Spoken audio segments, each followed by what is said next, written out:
여리고 함락의 비법이라는 말씀드리겠습니다. 주후 645년 6월에 고구려의 안시성이 당태종이 이끄는 군대의 공격을 받아 3개월 동안 아주 큰 전쟁을 치른 일이 있었습니다. 안시성은 이 산세를 이용해서 험준한 산 자체가 성벽이 되는 구조로 이 성벽을 만들었습니다. 고구려식 축기동법은 거대한 공성 무기로 때리면 때릴수록 점점 더 단단하게 박혀버리는 그런 방법의 건축술을 사용했다고 합니다. 안쪽에 흙과 자갈을 두껍게 채워 넣어서 외벽이 깨지더라도 안으로는 무너지지 않는 그런 구조의 성을 이루었습니다. 이런 안시성을 함락하기 위해 당태종이 적게는 10만, 많게는 20만 명 이상의 군사를 동원해서 60일 동안 성보다 높은 토성을 쌓았습니다. 그리고 안시성 안으로 밀어 들어가려는 전략을 썼는데 이것이 완공 직전에 폭우가 와서 안시 성벽을 덮쳤고 고려군은 이 틈을 타서 토성의 가장 높은 부분을 미리 장악했습니다.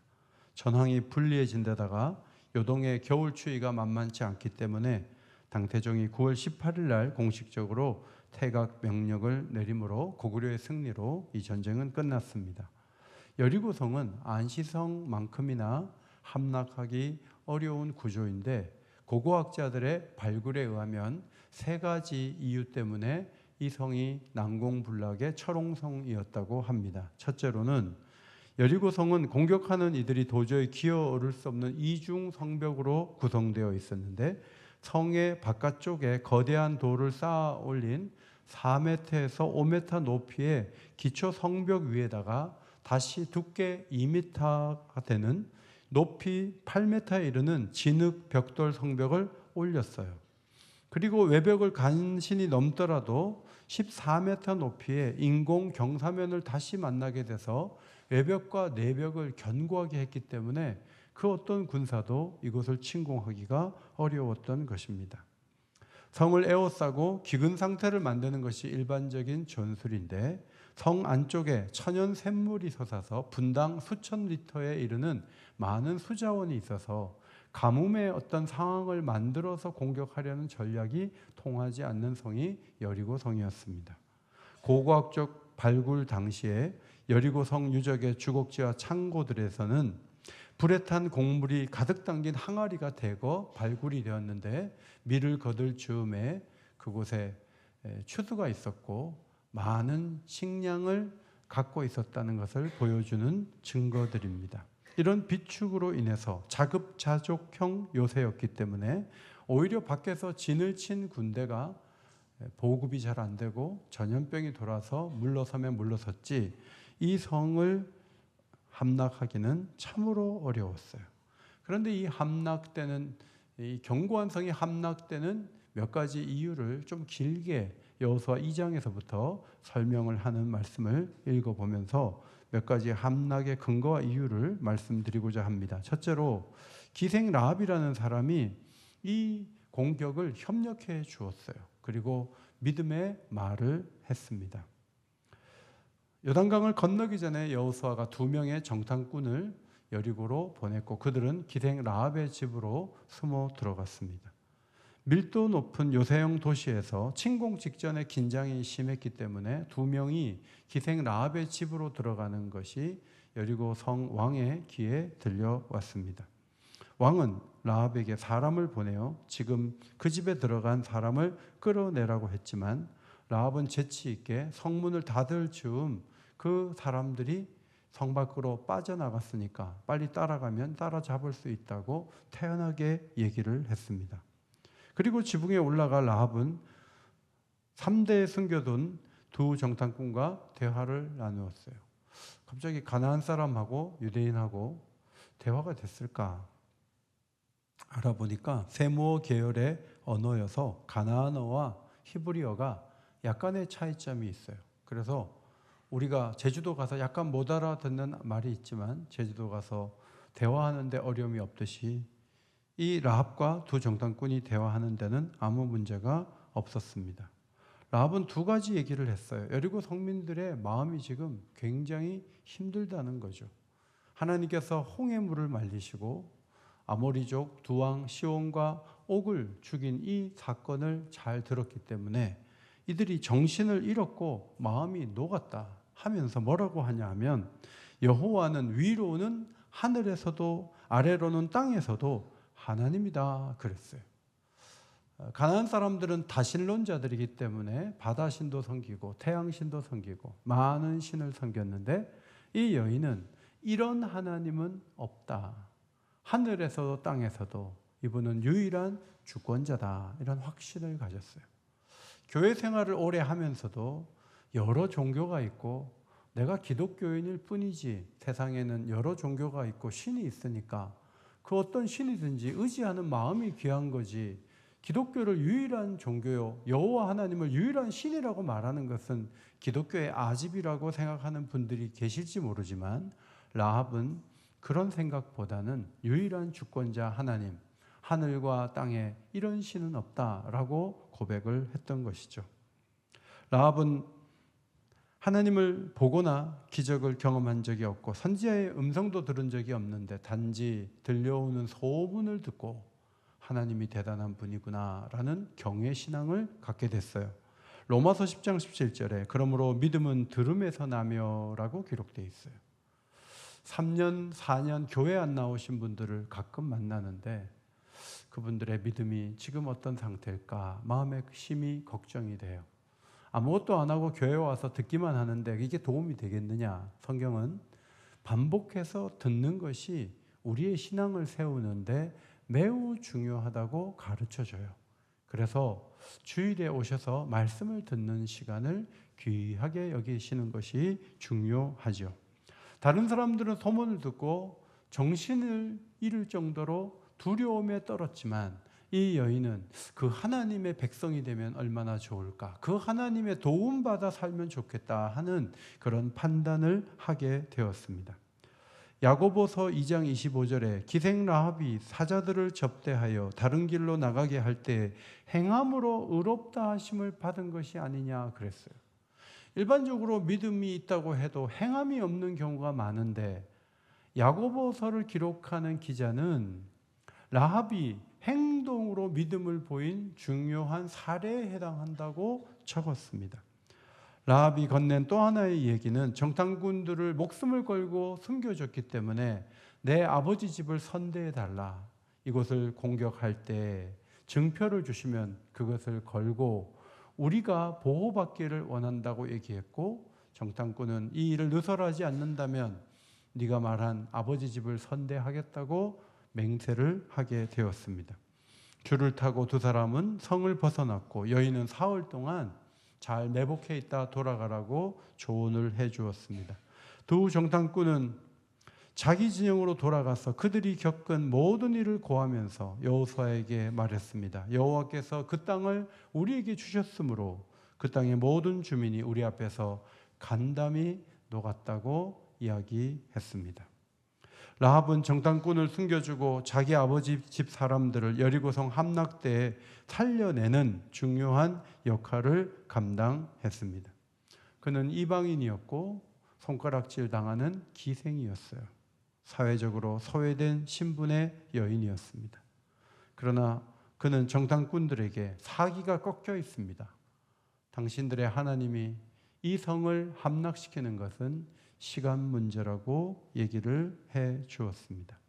기생 라합의 목숨을 건 믿음과 그리고 은혜의 세계에 들어오려는 열심, 이러한 그 내적인 인격의 흐름은 보아스에게 흘러 들어갔습니다. 보아스는 사사시대라는 거친 시대 속에서 모압 여인을 품고 약자를 보호하려는 고결한 모습을 보여주었는데 이것은 라합의 모습과 연결이 되어 있어요. 우리 교인들 중에도 참 좋은 분들이 많이 계신데 대화를 하다 보면 우리 할머니가, 우리 증조 할머니가 많이 기도했어요. 교회를 정말 충성하고 사랑했어요. 제 마음속에 그렇지, 이렇게 좋은 사람들이 갑자기 나오는 게 아니지. 조상 때부터 기도하고 헌신한 그 후손들은 뭐가 달라도 달라, 이런 생각을 할 때가 있어요. 보아스도 라합이라는 그 조상의 후손이기 때문에 독특한 길을 걸어갔고 룻 사이에서 오벳을 낳았고 오벳은 이새를 낳고 이새는 다윗을 낳으니라. 그렇게 룻기서에 기록이 되어 있는 거죠. 라합의 이미지는 다양하게 성경에 나타나 있는데 여호수아 2장을 읽어보시면 이 여성은 굉장히 민첩한 사람이라는 것을 알 수 있어요. 예고하고 온 정탐꾼도 아니고 숨겨줘야 될지 밀고를 해야 될지 알지 못하는 상황에서 판단이 빨리빨리 돌아가잖아요. 군사들이 밀려오면 그들을 따돌리기도 하고 올라가서 맹세를 받고 아버지 집을 선대해달라고 얘기하고 붉은 줄을 내려놓으면 그 집은 보호하겠다는 약속도 받아내고 그리고 안전하게 두 사람을 보내는 것을 보면 굉장히 민첩한 믿음의 사람이다. 그런 생각을 들어요. 우리는 바닥을 색깔을 바꿔도 그 색깔이 무슨 색깔인지 잘 모르고 그냥 들어서 얘기할 때까지 바뀌었나 이러고 있는데 이 여성은 엄청나게 민첩한 사람이었다 하는 거예요. 그리고 6장에 가면 그가 목표한 대로 아버지 집을 구하는 그런 역할을 수행했고 보아스의 조상이 되었고 그리고 마태복음 1장 메시아의 족보에 올랐어요. 행동하는 믿음의 소유자라고 야고보서에 기록이 되어 있어요.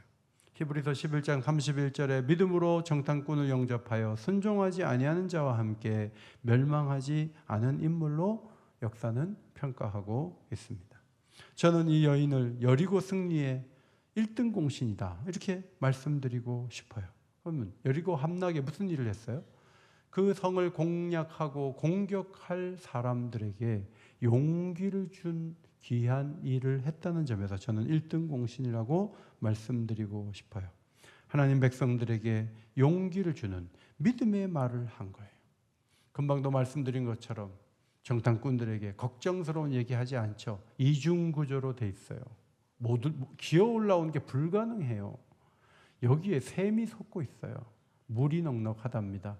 지금 창고에는 곡식으로 가득 찼어요. 우리는 버티면 3년은 버텨요. 이런 말 하지 않았어요.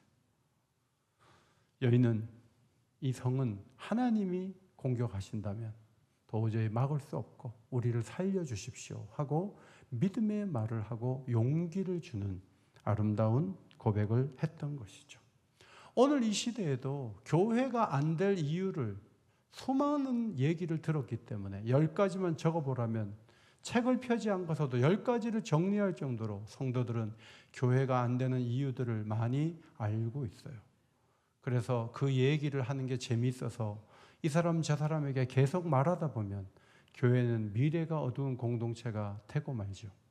그러나 하늘의 하나님께서 홍해를 말리시고 아모리 두 왕을 베었던 그 하나님께서 예수 그리스도를 사흘 만에 죽은 자 가운데 살리시고 부활의 첫 열매를 삼아 주셨다면 그 하나님이 교회를 위한다면 교회의 미래는 밝다라고 얘기할 수 있는 믿음의 사람이 교회에 필요하다는 말씀이에요. 바울은 투옥된 상황에서 빌립보 교회 성도들을 격려하면서 십자가에 죽기까지 순종하신 예수님을 위해 하나님이 놀라운 계획을 보상을 준비하셨다고 기록하고 있는데 빌립보 2장입니다. 2장 10절과 11절 같이 읽겠습니다. 시작. 하늘에 있는 자들과 땅에 있는 자들과 땅 아래에 있는 자들로 모든 무릎을 예수의 이름에 꿇게 하시고 모든 입으로 예수 그리스도를 주라 시인하여 하나님 아버지께 영광을 돌리게 하셨느니라. 너무나 확실한 미래가 있다는 거예요. 바울은 비록 옥에 갇혀 있지만 하나님께서 앞으로 모든 무릎이 예수님 앞에 꿇게 하시고 모든 입술이 그분을 주로 부를 수 있는 날이 반드시 올 것이라는 확신을 감옥에서 적은 거예요. 빌립보 교인들이요, 하나님은 이런 계획 속에 우리를 초대했기 때문에 내가 옥에 있다 할지라도 여러분들이 절대로 좌절할 필요가 없다라고 담대하게 말했던 거죠. 두 번째로 길갈에서 할례를 시행한 것도 여리고 정복의 중요한 전략이요 순종의 모습이었습니다. 이스라엘 백성들은 정탐꾼이 가져온 놀라운 정보를 듣고 요단강을 믿음으로 건넜습니다. 40년 전 홍해를 마른 땅으로 건너게 하신 하나님께서 요단강을 건너게 하심으로 그들과 함께하는 것을 모두가 경험하게 하셨습니다. 강바닥에서 기념이 될 만한 12돌을 가져다가 길갈에 세우고 그 자손들이 이 돌이 무슨 돌이냐고 물을 때 우리가 마른 땅을 건넜다. 요단강을 건넜는데 이 돌이 강바닥에서 있던 것이다 라고 얘기함으로 경외하는 신앙을 세우게 했습니다. 그런데 그 다음 하나님께서 여리고 성이 보이는 그 평지에서 하나님이 요구하신 것이 있습니다. 부싯돌로 칼을 만들어 이스라엘 자손들에게 할례를 행하라는 거예요.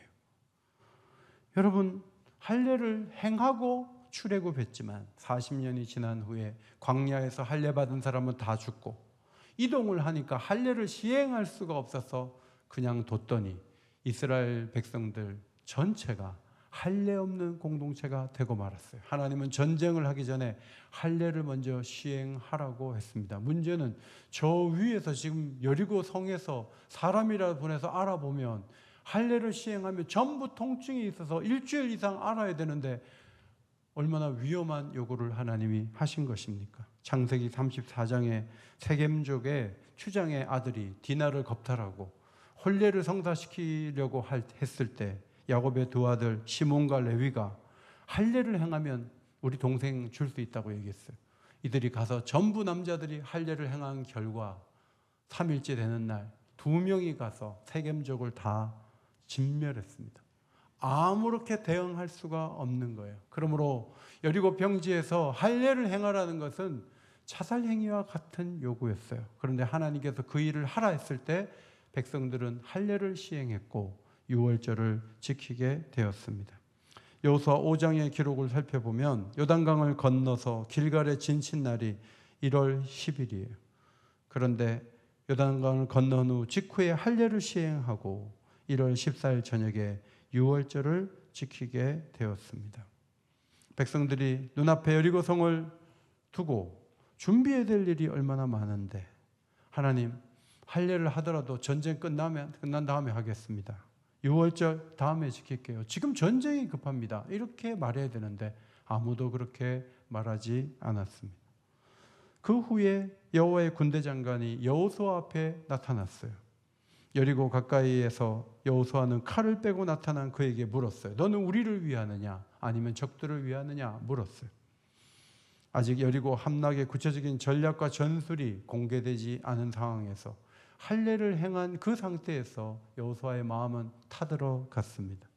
자신 앞에 있는 사람이 누군지를 물었어요. 그때 그가 자신이 여호와의 군대 장관으로 지금 왔다고 대답했습니다. 여호수아는 엎드려 절하고 다시 물었어요. 내 주여 무슨 말씀을 하시려 하나이까? 그 사람이 말합니다. 내 발에서 신을 벗으라. 내 선 곳은 거룩하니라. 너의 권리를 포기하고 무조건 순종해라. 그리고 거룩함을 회복하라는 명령을 했던 것입니다. 승리의 조건은 군사력에 있지 않다. 하나님이 이 전장에 앞서 가실 것이고 이미 칼을 뺐다. 내가 돕는다. 내가 도우면 이길 수 있다는 확신을 주셨어요. 그리고 6장으로 넘어와서 이제 하나님께서 이 성을 함락시키는 방법을 말씀해 주셨습니다. 성을 하루에 한 바퀴씩 6일 동안 돌고 7째 날은 7바퀴를 돌아라. 모두 13바퀴를 돌라고 말씀하셨습니다. 고고학자들이 여리고 성을 이렇게 파보니까 10에이커 정도 된다 그래요. 10에이커면 12,000평이에요. 축구장 6개 크기예요. 그렇게 크지 않아요. 뭐 1시간, 2시간, 몇 시간 걸리지 않아요. 빨리 돌 수 있는 그렇게 크지 않은 성이었어요. 양강나팔을 잡고 성을 돌 때 언약 앞에 나아가 제사장들이 나팔을 불고 마지막 7일에는 7바퀴 돌고 나팔 소리가 길게 불려질 때 함성과 함께 소리를 지르면 이 성이 무너진다는 거예요. 이게 하나님의 전략이에요.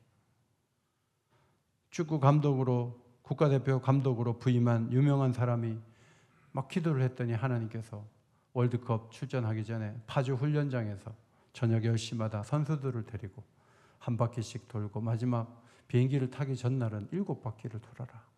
만약에 그런 말을 했다면 손흥민 선수가 돌까? 김민재 선수가 돌까? 그 사실을 박문성, 이영표, 박지성 같은 과거의 선수들이 들으면 당장에 감독을 교체하자고 말하지 않았을까? 축구 경기에도 안 통하는 얘기를 목숨을 걸고 전쟁을 하는 데다가 돌면 이긴다고 얘기하는 것이 어떻게 먹힐 수 있냐는 거예요. 그럼에도 불구하고 그들의 눈앞에는 길갈에 세워놓은 12돌이 있었어요. 지금 막 물이 차고 넘쳤는데 며칠 전만 하더라도 거기 그곳을 마르게 하셔서 건너게 하시고 강바닥에서 그 돌을 들어 올려서 길갈에 세운 것을 보고 있어요. 하나님께서 며칠 전에도 역사하셨는데 하나님이 말씀하시면 그것이 최선이요 그것이 최고지 아무도 토를 다는 사람이 없었습니다. 여호수아는 이 성을 돌 때 아무 말도 하지 못하겠어요. 조용히 하겠어요. 비상식적인 일을 해야 되기 때문에 말을 하면 부정적인 얘기가 터져 나올 수밖에 없다는 것을 알고 있었기에 말하지 말라 그랬어요. 제가 성경을 읽으면서 굉장히 기가 막힌 생각이 들었던 것은 6장 11절이에요. 여호와의 궤가 그 성을 한 번 돌게 하고 그들이 진영으로 들어와서 진영에서 뭐 했다고요?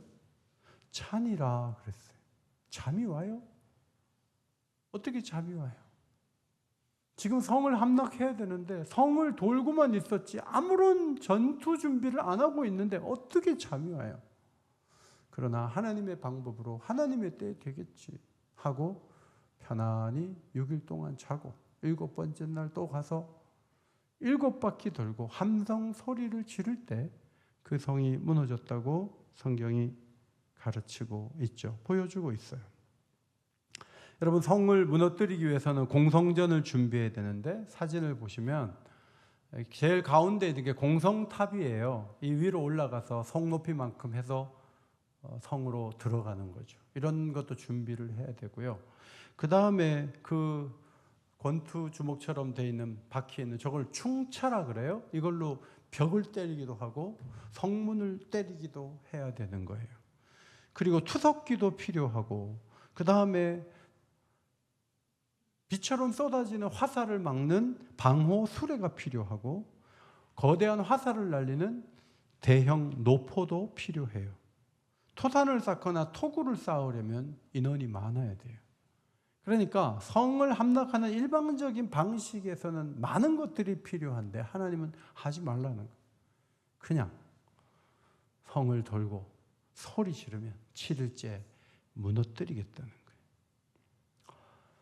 거예요. 여러분이 이스라엘 백성이라면 이런 요구가 여러분 앞에 놓여졌다면 여러분 따르시겠습니까? 저희 교회 주변에 땅이 다 나가지고 다 판대요. 오른쪽 왼쪽 뒤쪽 다 판대요. 그래서 우리 돈은 없지만 내일부터 다 새벽기도 나와가지고 줄 지어가지고 저 보건소 쪽으로 해갖고 한 바퀴씩 계속 도는 거예요. 돌다 보면 어느 날 등기가 돼 있다. 그렇게 해서 우리가 그런 방식으로 한번 해보자. 성경은 그렇게 우리에게 권유하진 않아요. 그런데 성경이 많은 역사 가운데 전환을 이루고 승리를 얻었을 때 성경이 계속 강조하는 한 가지가 있어요. 그게 뭐냐면 기도예요. 기도는 불신자들도 자기 신을 찾기는 하지만 신자라 할지라도 이렇게 해서 되겠어라고 많이 의심하는 전략 가운데 하나가 하나님이 말씀하신 기도예요.